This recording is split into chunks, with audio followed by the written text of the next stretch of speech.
Quando se compara Lilith com outras figuras femininas demonizadas nas tradições religiosas, torna-se evidente que existe um padrão recorrente.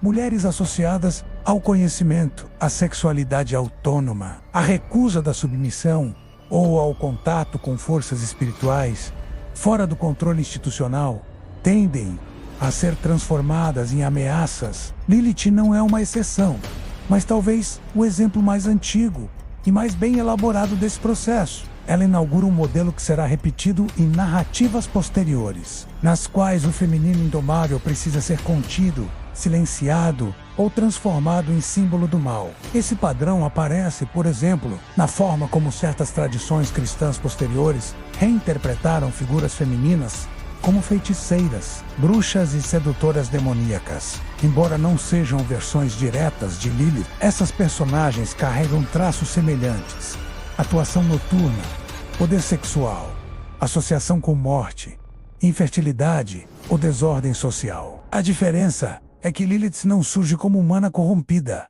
mas como criação original, anterior e coida. Isso a torna ainda mais perigosa dentro da lógica teológica, pois sugere que o problema não é apenas o pecado humano, mas algo estrutural na própria criação. Ao retroceder ainda mais no tempo, percebe-se que Lilith possui raízes profundas nas mitologias da antiga Mesopotâmia. Muito antes da formação do judaísmo, já existiam crenças em espíritos femininos noturnos conhecidos como Lilith, Ardat Lili e outros nomes semelhantes. Essas entidades eram associadas ao vento, à noite, aos desertos, à sedução e à morte de crianças. Elas não eram exatamente demônios no sentido moral posterior, mas forças da natureza, perigosas e imprevisíveis, que precisavam ser apaziguadas ou afastadas por meio de rituais. Essas crenças aparecem registradas em textos cuneiformes e também em obras literárias antigas, como o Épico de Gilgamesh, onde surge a imagem de uma criatura feminina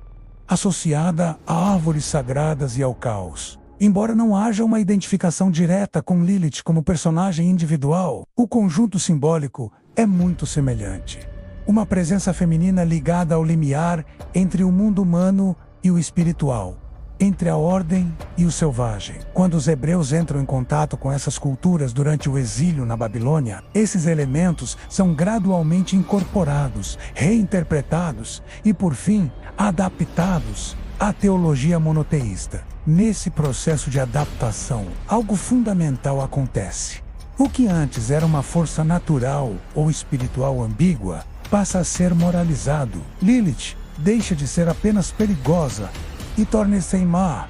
Sua independência deixa de ser característica e transforma-se em rebelião. Sua sexualidade deixa de ser potência e torna-se pecado. Esse movimento reflete a transição de sociedades politeístas, que aceitavam a coexistência de forças opostas, para uma visão religiosa que precisava explicar o mal sem comprometer a perfeição de um Deus único. Lilith surge, então, como depósito simbólico de tudo aquilo que não podia ser atribuído diretamente à divindade. É nesse ponto que a leitura simbólica e profética de Lilith ganha força. Se, nos textos antigos, ela representa o caos externo, que ameaça a ordem divina, em leituras mais profundas, ela passa a simbolizar também o caos interno do ser humano. Lilith não age apenas fora, mas dentro. Ela personifica desejos reprimidos, impulsos negados, aspectos da psique que foram banidos para as sombras por não se adequarem às normas espirituais e sociais.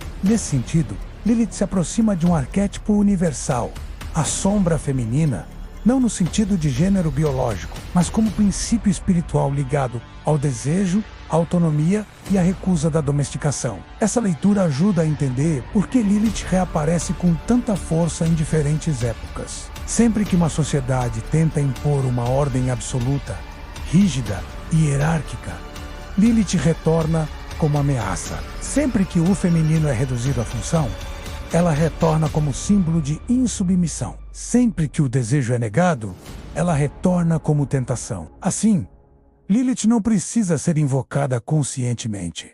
Ela emerge naturalmente como contraponto à repressão. No misticismo judaico, especialmente no Zohar, essa dimensão simbólica já está presente.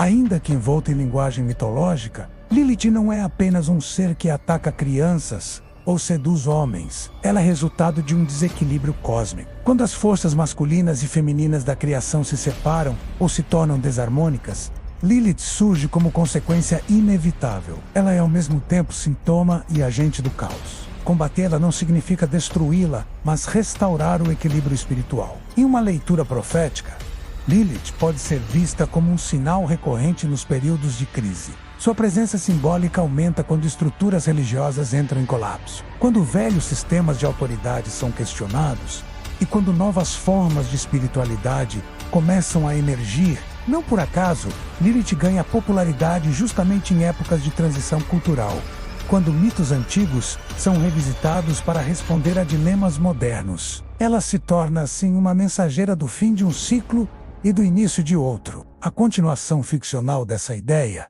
permite imaginar Lilith não como inimiga final, mas como guardiã de um conhecimento proibido. Nessa narrativa simbólica, Lilith observa a humanidade repetir os mesmos padrões, construir ordens rígidas, excluir o diferente, demonizar o que não compreende. Em cada era, ela surge sob um novo nome, em uma nova forma, mas com a mesma função: revelar aquilo que foi escondido. Ela não força, apenas expõe. Não impõe, apenas confronta. Seu castigo eterno não é vagar pelo deserto, mas ser eternamente mal interpretada. Sob essa perspectiva, a fuga de Lilith do Éden deixa de ser uma queda e torna-se um êxodo. Ela abandona um paraíso que não permitia a igualdade e escolhe o exílio como preço da autonomia. Enquanto Adão permanece em uma ordem protegida, mas limitada, Lilith atravessa o mundo, tornando-se parte de tudo aquilo que a religião oficial não consegue controlar. Ela habita desertos, sonhos, mitos e medos. Não porque seja apenas maligna, mas porque esses são os lugares onde a ordem não alcança. Ao reunir todas essas camadas, histórica, mitológica, rabínica, cabalística, simbólica e ficcional, Lilith se revela não como uma personagem isolada, mas como um espelho. Ela reflete aquilo que cada época teme, reprime ou tenta expulsar de si mesma. Nos textos antigos, ela é demônio. Na Idade Média, é ameaça moral. No misticismo, é força cósmica. Na leitura moderna, é arquétipo, Emitos LZ. Porém, permanece a mesma pergunta silenciosa: o que acontece quando a criação se recusa a obedecer? Talvez seja por isso que Lilith nunca tenha sido totalmente apagada. Mesmo fora do cânone, mesmo demonizada, mesmo temida, ela continua a existir nas margens do sagrado. E é justamente nas margens que os mitos mais poderosos sobrevivem. Se Eva representa a humanidade que aceita a ordem após a queda, Lilith representa a humanidade que se recusa a esquecer o que foi perdido antes dela. Enquanto houver estruturas que tentem suprimir essa memória, Lilith continuará retornando, não como erro da criação, mas como lembrança de que a liberdade sempre teve um preço, e alguém precisou pagá-lo primeiro.